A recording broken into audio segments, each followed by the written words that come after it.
Imagine this. It's 3 a.m. The power dies. Your fan stops spinning. Your phone screen goes black. And suddenly, the room disappears. Not dim, not shadowy. Gone. Your heart starts pounding. A floorboard creaks somewhere nearby. You stare into the darkness, trying to focus, trying to understand what you're hearing. But the harder you look, the less human the room feels. And that fear is older than civilization, older than language, older than humanity itself. Tonight, on Shadow Theory, we step into the oldest fear humans have ever known. Fear of the dark sounds childish, but adults still sleep with TVs on, still avoid mirrors at night, still walk faster through dark parking lots, still feel uneasy when a hallway is too quiet. Because deep down, darkness doesn't feel empty. It feels occupied. And science says that fear isn't weakness. It's survival software. Your brain was built in a world where darkness meant vulnerability, where one unseen movement outside the fire could mean death. Modern humans live in cities filled with lights, but your nervous system still belongs to the wilderness. For almost all of human history, night was terrifying. Imagine living 40,000 years ago with no locks, no electricity, no walls strong enough to protect you. When the sun disappeared, humans lost their greatest weapon, vision. And the predators knew it. Wolves hunted at night. Snakes moved unseen in darkness. Even today, attacks from large predators rise sharply after sunset. Darkness has always favored the hunter, not the hunted. Now, picture yourself sitting beside a weak fire in prehistoric wilderness. Beyond that tiny circle of light is pure blackness. Then, a branch snaps. Somewhere in the darkness, two eyes open. You can't see what's watching you, but your brain knows one thing. Something could be there. And evolution didn't reward the fearless. The humans who ignored strange sounds in the dark often didn't survive long enough to reproduce. The anxious ones did. The cautious ones did. The ones who stayed close to the fire lived long enough to pass their fear forward. That fear still exists inside you today. Your racing heart in darkness is ancient intelligence.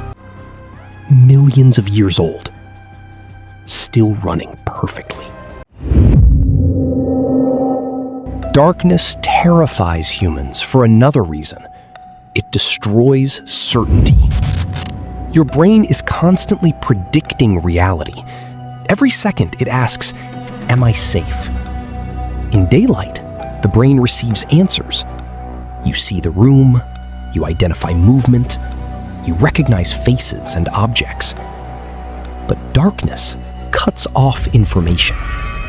And the human brain hates missing information. Because uncertainty is dangerous. That coat hanging in the corner? Logically, you know it's a coat. But at 3 a.m., your mind whispers, what if it isn't? Psychologists call this pattern completion. When information is missing, the brain fills the gaps itself. And evolution taught the brain something important. It's better to imagine danger that isn't there than fail to notice danger that is. A false alarm wastes energy, but a missed threat can kill you. So the brain chooses paranoia every time.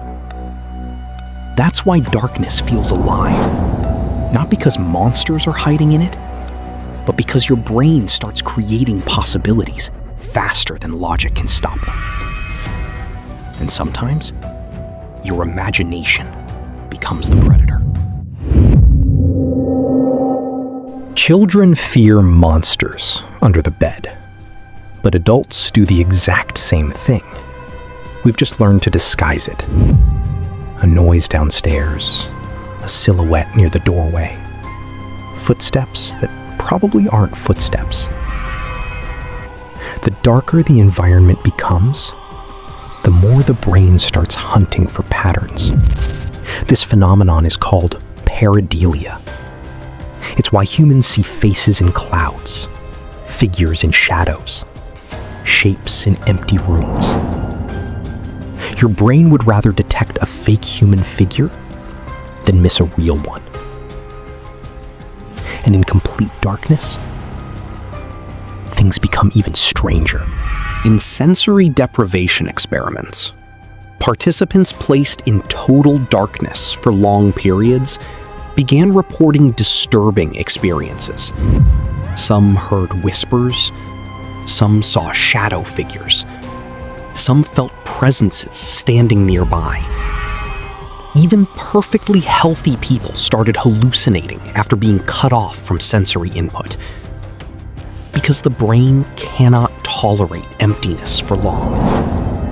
When reality provides nothing, the mind starts generating its own reality, which raises an uncomfortable question. Maybe humans don't fear darkness itself. Maybe we fear what the mind becomes inside it. Have you noticed how certain thoughts only appear at night? Regret feels heavier. Loneliness feels sharper. Anxiety feels louder. During the day, distractions protect us. Noise, people, screens, movement. But at night, the world becomes still, and silence forces confrontation. Not with monsters outside, but with ourselves, our fears, our failures, our mortality. Darkness strips away illusion. It reminds humans of something ancient, how vulnerable we really are. Maybe that's why staring into darkness feels so unsettling. Because eventually, it feels like the darkness is staring back. The dark was never the true monster. We are. Or more specifically, what the human mind becomes when left alone inside uncertainty. We don't fear monsters. We create them. And sometimes our imagination is far more terrifying than reality itself. So the next time the lights go out and your heart starts racing, remember that fear kept your ancestors alive. Respect it, but don't let it control you. Because the oldest predator humanity ever faced was never hiding in the shadows. It was the mind entering them. If this video unsettled you, subscribe to Shadow Theory and tell us in the comments, what's the most terrifying thing you've ever experienced in the dark? Until next time, keep your eyes open, because the darkness has been watching humanity for a very long time.